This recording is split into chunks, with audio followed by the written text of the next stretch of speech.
What's up, y'all? It's Drew Hoops. We back with another NBA video, and today we are doing a NBA contenders tier list. It has been a minute since I've made a video at all, and honestly, I'm not really sure how this is gonna go. I've kind of have to like refine my voice. I have to rediscover how I'm supposed to like talk into a microphone. Yeah, we have 6 tiers. We have the winning the chip tier, the serious contenders tier, the sneaky tier, the playoff potential tier, play-in mob, and the Cooper flag tier. Alright, starting with the Philadelphia 76ers. So the Sixers are interesting because they made a lot of big moves. Well, they made one big move during the offseason. I don't really know how that's going to affect them immediately chemistry-wise. I think they're definitely going to be good. I think they're going to be one of the 4 best teams in the East. It's going to be really difficult to get out of the East because they have Joel and because they have 2 amazing co-stars. I'm gonna put them in sneaky for now, but I might move them up later. They're really talented. They're talented enough to be in this tier, but I just think because PG is a new addition and because they kind of had to retrofit the bench, I can't put them higher than sneaky for now. I don't see them as a bona fide contender year 1 yet. Washington Wizards are Cooper flag tier. They're going to win like 14 games this year. Hopefully Jordan Poole has a bounce back, though. Atlanta is interesting because they lost DeJounte Murray, which might actually be like addition by subtraction. If you think about it, like DeJounte didn't really provide anything that Trae Young didn't really provide. They're definitely not in this tier. I wouldn't say they're this bad, especially because I don't think they'll have their pick this year. I'll put them in play-in mob. I don't think they're good, but I mean, they have Jalen Johnson. If they give Onyeka Okongwu minutes, obviously Trae Young's amazing. Cleveland Cavaliers. Cavs are sneaky. They've got Donovan Mitchell, that's an MVP candidate. They've got 2 amazing defensive bigs. A new coach who can maybe get Evan Mobley's shit together for him. If Evan Mobley doesn't take the reach, take the leap, then they could be down in this tier. Not that they won't make the playoffs, just I don't know that they could be sneaky. Like there's a world where the Cavs are like an obvious first round exit, is all I'm gonna say. But I'll put them in here for now.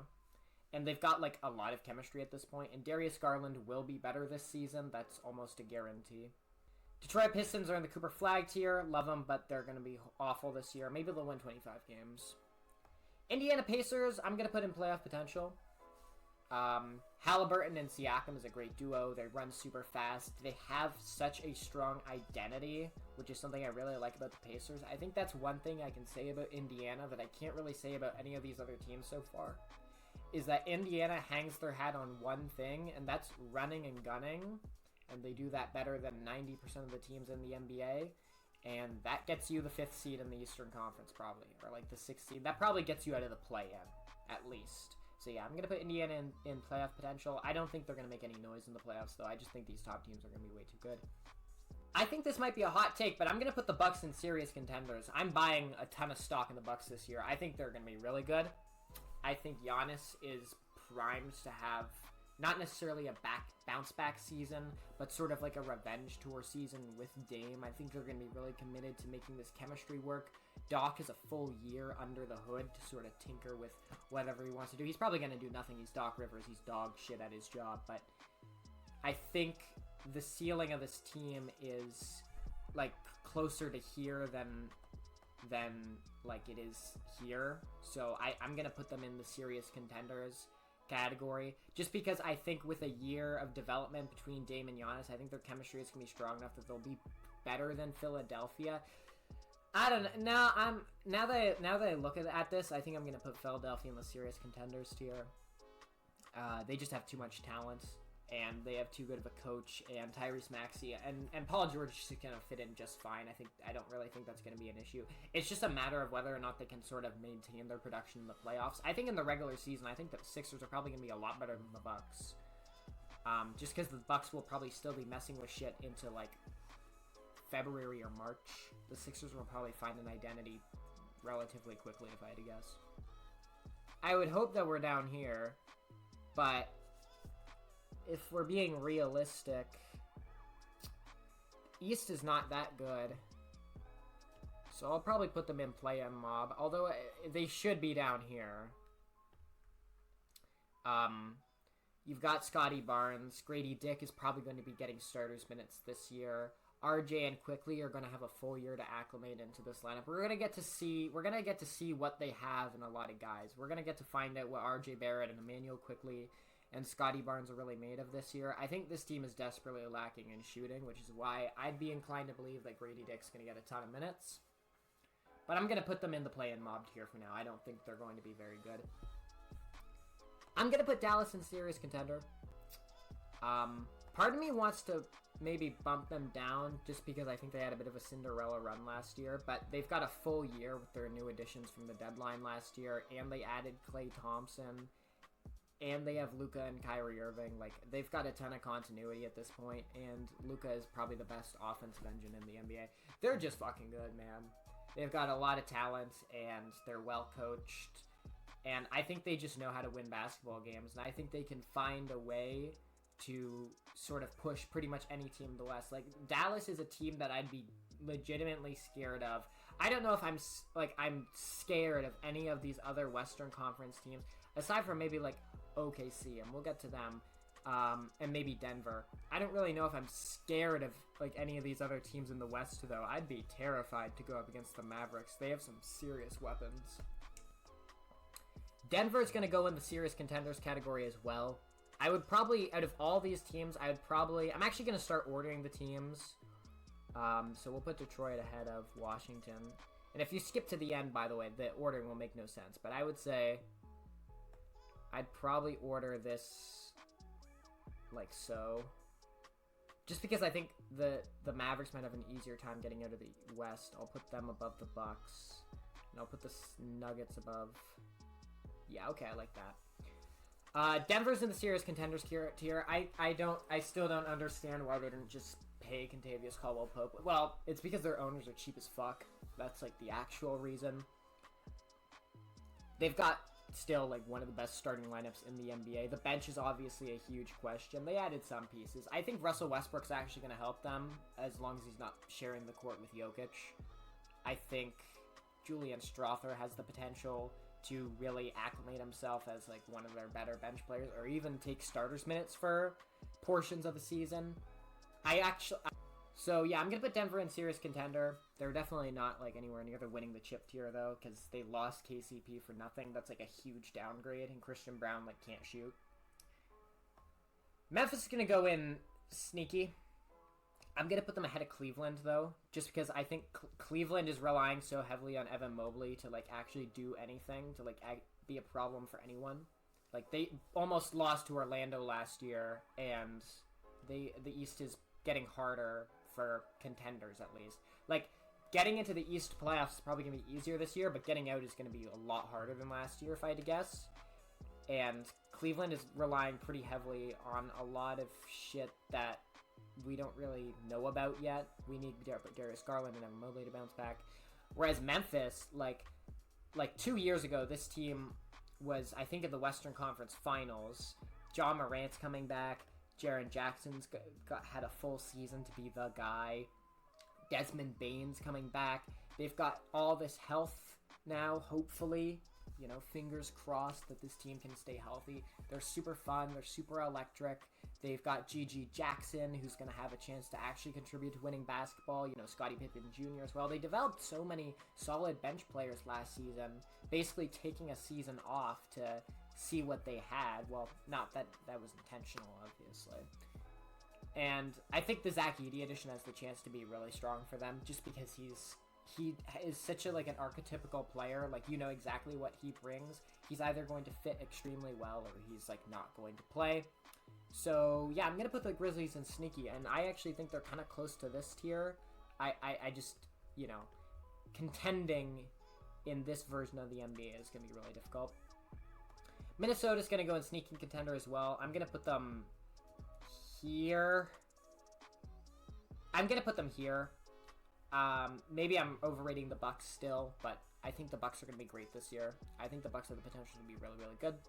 They've got Giannis and Dame, and that, to me, that's that's a better duo than any of these other teams. And if the Bucks can stay healthy, then they're just they could be a force.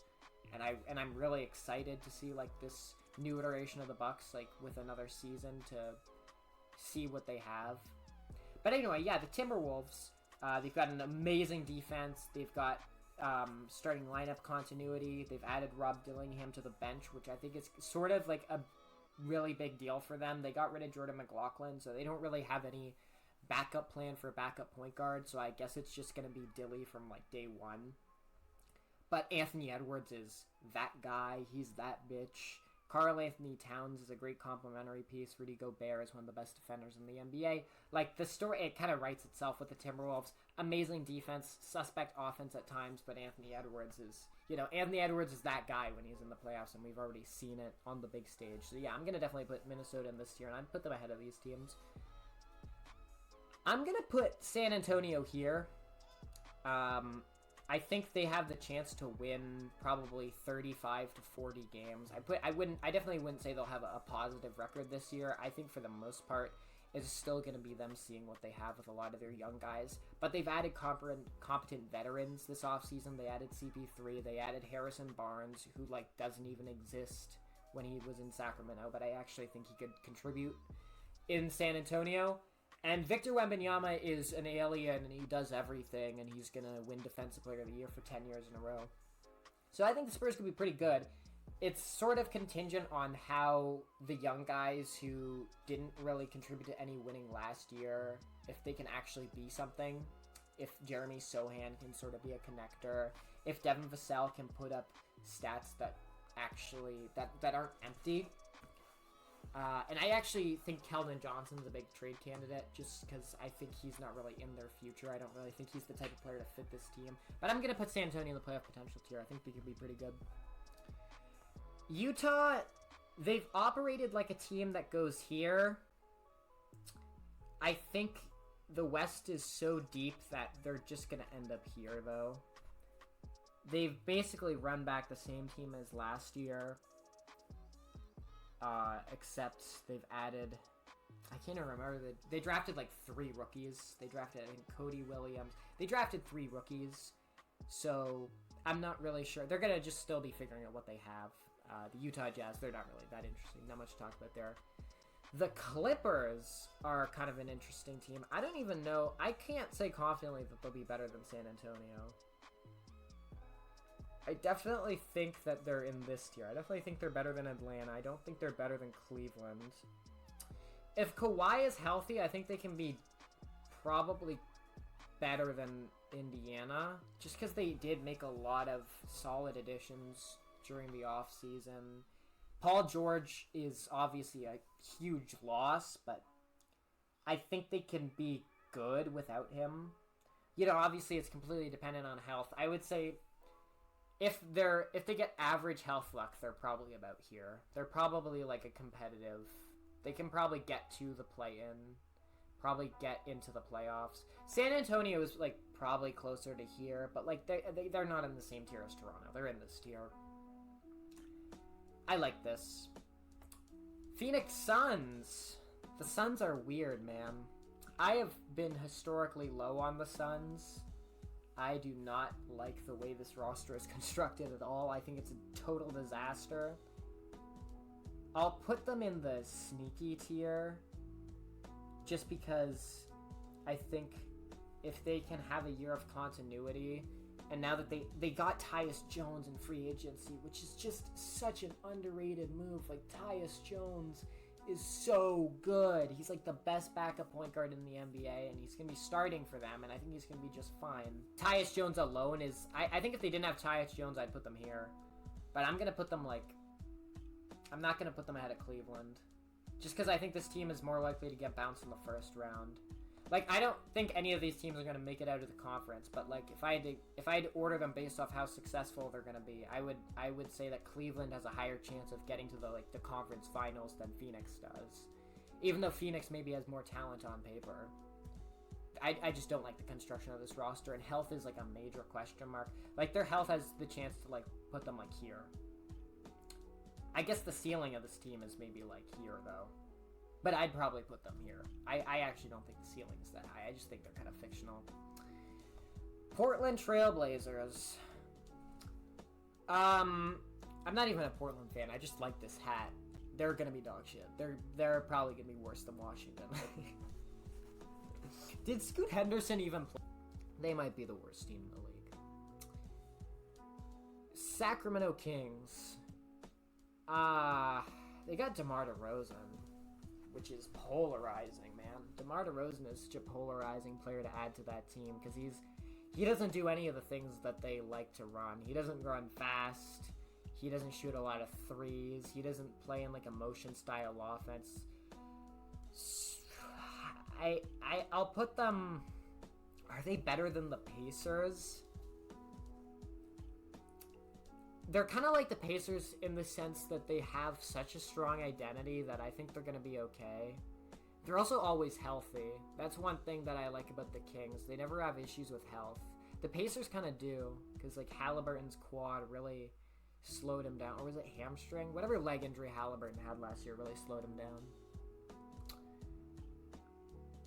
I like the Kings. I'm going to put them here, and I think just because they got DeMar DeRozan, I think on the whole, I think the Kings are probably in a maybe slightly better position than the Pacers. These teams, like they're so interconnected because of the Sabonis trade. I love it. This is a really cool dynamic.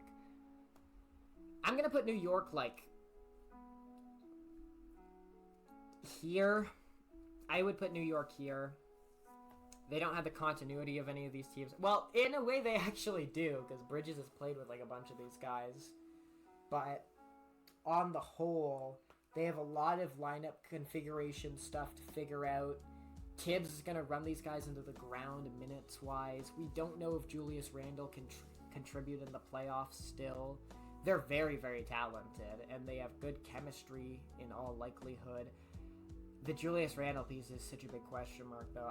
I don't know. I just don't think they're ready yet. Like, I think all of these teams, like, they've had a year of experience, and I think the Bucks are just going to be really good.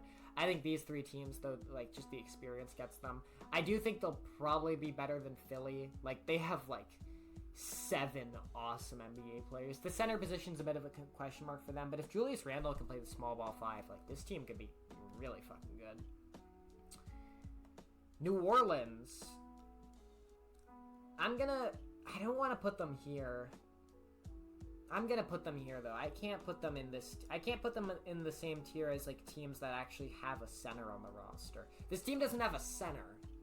Like, they don't have a center on their... They have, like, Yves Missi and Daniel Tice. Like, until they flip Brandon Ingram into a center, I can't put them here. And I don't even know if I would put them here anyway, because, like, Zion is so inconsistent. I want this team to be good so bad. I want Zion to, like, actually contribute to something so bad. I can't see them being very good this year, especially if the center position is going to stay the way it is, which it looks like it will for probably until the trade deadline. I think Charlotte's gonna probably... you know what? Here's my hot take. This is gonna be my hot take in the video. I think Charlotte is better than these teams if they're healthy. If LaMelo plays as many games as Trae Young, I can't put them in this. I can't. They're definitely not down here, and they're definitely not here. I'll put them here, but I think the Hornets could win 42 games this year. Because, like, last time we saw, like, LaMelo and Miles Bridges together, they won, like, 38 games, and I think this roster is better than whatever that was. They have a second season Brandon Miller. They have Mark Williams. Hopefully he can be healthy this year, because, like, he didn't even exist last year. A lot of their pieces, I think T-John Salon's even pretty good. I think he's just going to be, like, a reliable, like, consistent, just, like, a gadget player, I guess.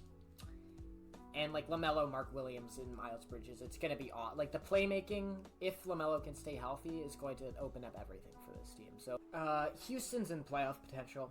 I think they're there at this point. They kind of know what they have in a lot of these guys.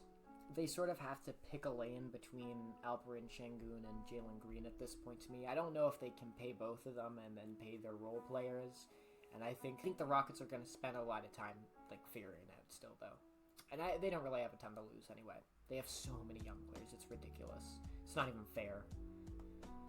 Miami is weird because they're in the East, and because getting into the playoffs in the East is easy. I'm gonna put them here. I like Khalil Ware a lot. I think Khalil Ware is like, he's so obviously like the archetypical modern day big man, and I think he could fit perfectly next to Bam Adebayo. And I think if that manages to work the way I think it could, I think that could be like one of the best front courts in the NBA in 3 years. I don't even know if Bam even fits their timeline anymore, because I might take this thing down to the studs if I'm Miami at the end of the season. They've been good in the past with a pretty similar roster, but they also didn't have to go through this iteration of Boston, which we'll get to in a minute. So I'll put them in this tier. I think they could be good. I don't really know what Tyler Hero is doing here sometimes. He gets paid a lot of money to be like just a scorer and like an okay playmaker. So yeah, Miami, I think they're a lot better on paper than they are in practice. Although Jimmy Butler in a contract year, Terry Rozier coming back, I could see this. I could see this team being good. Chicago's bad. Chicago's really bad. They're gonna try and be good, and I don't even think they're gonna be able to make it happen this year. I think they're gonna have to smell the roses. This team is dog shit. They're gonna have to be running their offense through Zach LaVine. They're gonna have to. This is just gonna be a horrible basketball team, and I hate them. And I want them to tank, and I want their ownership to get their shit together, please. Brooklyn is probably gonna be the worst team in the NBA. They have like nothing. Cam Thomas is gonna take like 40 shots a game. I'm just thinking, like, who else do they have? They have Nick Claxton. They have Noah Clowney. I genuinely don't even know. Like, they have DFS, Cam Johnson. I don't even know who their point guard is. So, yeah, the Nets are going to be really bad. I'm going to put OKC here, because I guess this tier only demands one team. OKC is probably the best team in the West. They look so complete. They have no holes anywhere. Their offseason was incredible. I would say if there's one thing you want to nitpick about OKC, it's that they only have one shooting specialist on the roster, and that's Isaiah Joe. But this team is so well built, and they have the chance. Like, this could be a dynastic team, depending on how much better Chet Holmgren and Jalen Williams get, and they have so many picks coming in through the door. I don't even want to think about what this team is going to look like in 3 years. They are so good, though. So yeah, I'm going to put OKC here. Although I don't necessarily think they're untouchable. We'll get to Boston and why I think they're the best team in the NBA in a second, but I think all these teams in this bracket, like in the West, I think even Memphis, like I think OKC is a team that could get upset. Like, I think they're young enough. I understand that they have all this confidence, but I totally think that could shoot them in the foot. I should probably shrink my camera here. Yeah, okay, there you go. I'm going to put it in the bottom right corner, actually. We're going to go bottom right, boys. Yeah, there you go. I don't know if that's going to be jarring to people, because normally face cam's always at the top of the screen, but we're going bottom for now. Yeah, I don't know. OKC seems breakable to me, but they have so much talent. They have such great chemistry. They're so well coached, and they've reached the point in their development where they've ironed out most of the big questions, or I guess just in terms of personnel. Now they're just adding players who they're missing. So I think this team's insane, and I think they have the chance to win like 60-something games. Golden State. I'm gonna put them in sneaky. And here's why. They lost Clay, which I think might be addition by subtraction. I understand that there's like this inherent idea that losing Clay is going to lose them some kind of chemistry. I think there was probably a lot of toxicity in Golden State last year, and I don't know if Buddy Hield Buddy Hield's kind of a diva, so he might not help that, but they've sort of replaced Klay Thompson's shooting. I think they're going to just be free to pretty much do the usual Warriors thing, and they've got a ton of new players to work with in that system, and I'm actually totally blanking on who they have in the roster.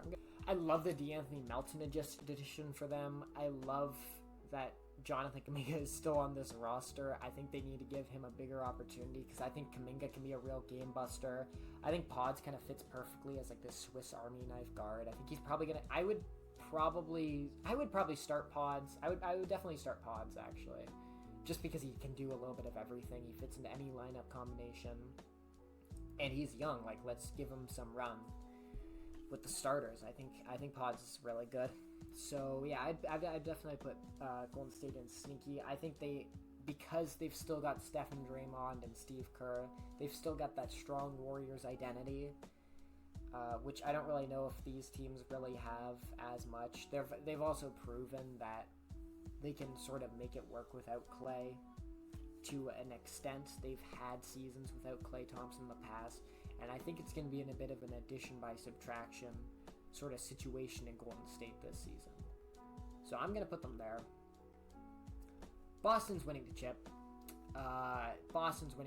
They've got great depth. They've got the best starting lineup in the NBA. They've got just ridiculous talents. They completely ran it back this offseason, and they're kind of like the supervillain of the NBA this season. In a way, they've sort of remotivated me to watch games just because they're so good. And they're so obviously better than any of these teams. They might only be 15 or 10% better than the Thunder in terms of talent.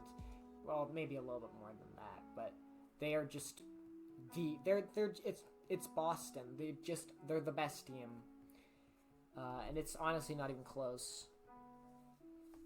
The Lakers might be the hardest team to evaluate in this whole video. I don't know if they're sneaky, but if I'm gonna put Golden State here, they've got they've got AD and LeBron, they've got Reeves, but like at the end of the day, the way in which you're supposed to build a LeBron team, this team still doesn't do that at all. Like they need to make so many changes, and they're running it back with D'Angelo Russell. Like, this team is just so poorly constructed in my opinion. I'm actually gonna flip New Orleans and Sacramento, and I'm gonna put LA in the middle. They've still got they're gonna go here. They've still got that amazing duo. They're really good. They're pretty good. But in the West, like, all these teams above them are so obviously better than them. I think Golden State's better than them. I guess maybe the one argument you could make is Golden State doesn't have nearly as strong of a duo. But other than that, like, their top two guys are not as good as LeBron and AD. Like, their second guy is not nearly as good as LeBron or AD. Whichever one of you want to put seconds between them, I don't really care. I would probably put LeBron below AD just because of the defense. I don't know if that's a hot take. Maybe not after the Olympics. So, I don't know. The only thing, like, the Warriors have everything over the Lakers, and the Kings have so much over the Lakers. The Lakers are just so poorly constructed, and LeBron's getting older. And again, we need to rely on D'Angelo Russell for a whole season. We need to rely on Anthony Davis being healthy. Like, it's just, I don't see it with this team. Like, what's going on here? So I'm gonna put the Lakers there. Then lastly, Orlando. Certainly not least. Definitely not least. I will put them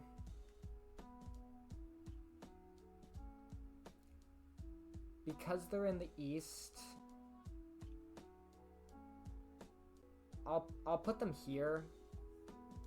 I think they're too young to be awesome, but I don't think they're too young to, like, I don't know, do nothing. I think this is the season where they break the bottom 10 offense streak. I think they will be a top 20 offense this year, which is like one of the wildest stats in the NBA. For the uninitiated, the Orlando Magic have not been a top 20 offense in like 12 years, which is just, it's bananas that they've been that offensively incompetent for so long. Paulo is just not stoppable. They've got so many young pieces. One of them is bound to break out, whether it's Jet Howard or Anthony Black. Jonathan Isaac's going to be healthy this season, hopefully. I think if John Isaac is, in my opinion, the best minute-per-minute defender in the NBA. he just only plays like 15 minutes a game. Like, if Jonathan Isaac played like 35 minutes a game, he would probably win Defensive Player of the Year.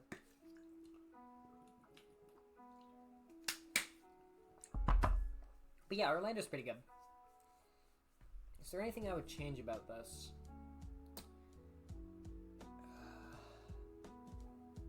I don't think so.